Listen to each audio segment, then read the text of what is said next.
مگر یہ شخص دل میں اللہ کے رسول صلی اللہ علیہ وآلہ وسلم کے ساتھ شدید بغض اور عناد رکھتا تھا۔ اس نے پروگرام بنایا کہ اسے جب بھی موقع ملا اللہ کے رسول صلی اللہ علیہ وآلہ وسلم کو قتل کر دے گا، معاذ اللہ۔ اللہ کے رسول صلی اللہ علیہ وآلہ وسلم کے قتل کا منصوبہ کوئی معمولی کام نہ تھا۔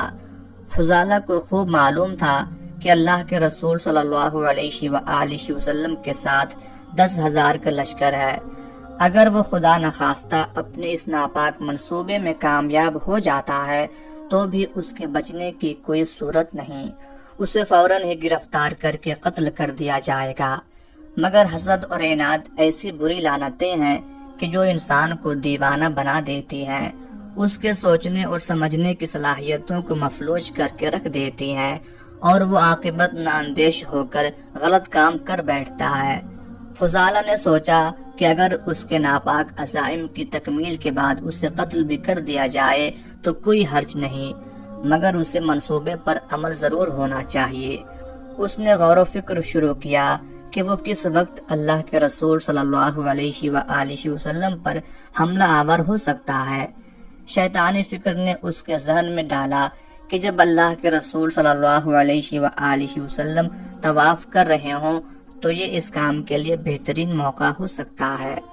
آپ صلی اللہ علیہ وآلہ وسلم بالکل اکیلے ہوں گے، ارد گرد کچھ لوگ ہوئے بھی تو وہ زیادہ نہیں ہوں گے۔ اس نے تلوار کو اپنے کپڑوں میں چھپایا اور اس وقت کا انتظار کرنے لگا جب اللہ کے رسول صلی اللہ علیہ وآلہ وسلم طواف کر رہے ہوں۔ ایک دن فضالہ کو موقع میسر آ گیا۔ اس نے دیکھا کہ اللہ کے رسول صلی اللہ علیہ وآلہ وسلم طواف کر رہے ہیں۔ اس نے بھی طواف کرنا شروع کر دیا۔ وہ موقع کی تلاش میں تھا کہ کب آپ پر حملہ کرے۔ طواف کے دوران وہ آپ صلی اللہ علیہ وآلہ وسلم کے قریب ہوتا ہے۔ ادھر اللہ رب العزت کا فیصلہ ہے کہ اپنے حبیب صلی اللہ علیہ وآلہ وسلم کو لوگوں سے بچانا ہے۔ اللہ تعالیٰ نے فوری طور پر بذریعہ وحی اپنے رسول صلی اللہ علیہ وآلہ وسلم کو فضالہ کے ناپاک ارادے کی خبر دے دی۔ آپ چاہتے تو اسے فوراً گرفتار کروا دیتے۔ آلہ قتل تو اس کے کپڑوں میں چھپا ہوا تھا، مگر یہاں رحمت ہی رحمت ہے، اپنی امت کے ساتھ خیر بھلائی اور معافی ہے۔ فضالہ قریب سے گزر رہا ہے۔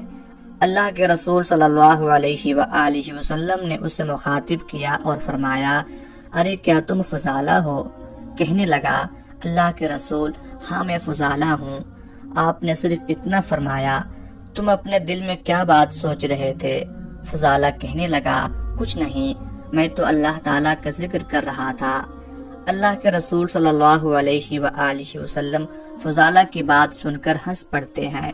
فرمایا، فضالہ، اللہ سے استغفار کرو، اور ساتھ ہی اپنا دست مبارک اس کے سینے پر رکھ دیا۔ فضالہ کا دل پرسکون اور سازشی خیالات سے پاک ہو گیا۔ اللہ اکبر!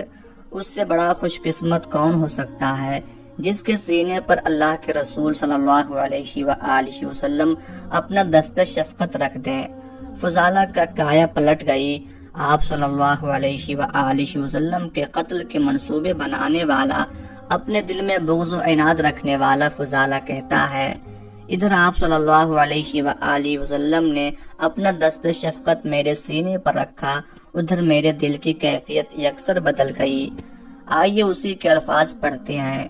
اللہ کی قسم، آپ صلی اللہ علیہ وآلہ وسلم نے اپنا دست مبارک میرے سینے سے اٹھایا ہی تھا کہ اللہ تعالیٰ کی ساری مخلوق میں میرے لیے آپ صلی اللہ علیہ وآلہ وسلم سے زیادہ محبوب کوئی نہ رہا۔ فضالہ حرم پاک سے اپنے اہل و عیال کی طرف واپس جا رہا ہے۔ راستے میں اس کی پرانی محبوبہ کھڑی تھی۔ اس نے روک لیا، کہنے لگی، آؤ چند لمحے میرے پاس گزارو۔ مگر اب یہ وہ فضالہ نہیں رہا، اس کا تزکیہ نفس ہو چکا ہے، دل کی کیفیت بدل چکی ہے۔ اس نے کچھ اشعار پڑھے جن کا مفہوم یوں ہے، میری محبوبہ نے کہا آؤ باتیں کریں، میں نے کہا نہیں، اللہ تعالیٰ اور اسلام مجھے ایسے کاموں سے منع کرتے ہیں۔ اگر تو محمد صلی اللہ علیہ وآلہ وسلم اور آپ کی جماعت کو فتح مکہ کے موقع پر دیکھ لیتی جب بت ٹوٹ ٹوٹ کر گر رہے تھے تو دیکھ لیتی کہ اللہ تعالیٰ کا دین بالکل واضح ہو گیا ہے اور شرک کے چہرے پر تاریکی چھا گئی ہے۔ ناظرین، اللہ کے رسول صلی اللہ علیہ وآلہ وسلم نے اپنے قتل کا منصوبہ بنانے والے کو معاف کر کے اسے جہنم جانے سے بچا لیا۔ کیا دنیا میں ایسا مہربان، شفیق اور اعلیٰ اخلاق والا کوئی اور بھی ہے؟ ایک مرتبہ حضور صلی اللہ علیہ وآلہ وسلم اپنے چند ساتھیوں سمیت نجد میں کسی غزوہ کے بعد لوٹ رہے تھے۔ دوپہر کا وقت تھا۔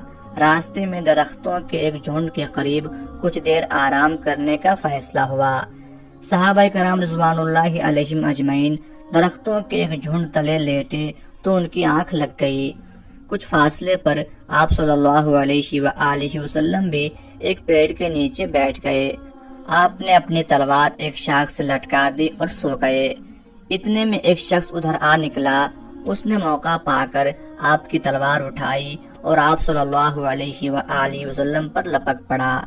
اس نے تلوار حضور صلی اللہ علیہ وآلہ وسلم کے سینے پر تان لی اور چلایا، اب تمہیں مجھ سے کون بچائے گا؟ اس شور و غل سے آپ صلی اللہ علیہ وآلہ وسلم کی آنکھ کھل گئی۔ آپ نے فرمایا، صرف اللہ۔ حضور کے پروقار چہرے اور اس قدر بے باک جواب سے حملہ آور پر لرزہ طاری ہو گیا۔ اس کے ہاتھ تھر تھر کانپنے لگے اور تلوار زمین پر گر پڑی۔ حضور صلی اللہ علیہ وآلہ وسلم نے اسے جھٹ اٹھا لیا اور فرمایا، اب تجھے مجھ سے کون بچائے گا؟ وہ چکرا گیا۔ آپ صلی اللہ علیہ وآلہ وسلم نے اسے معاف کر دیا۔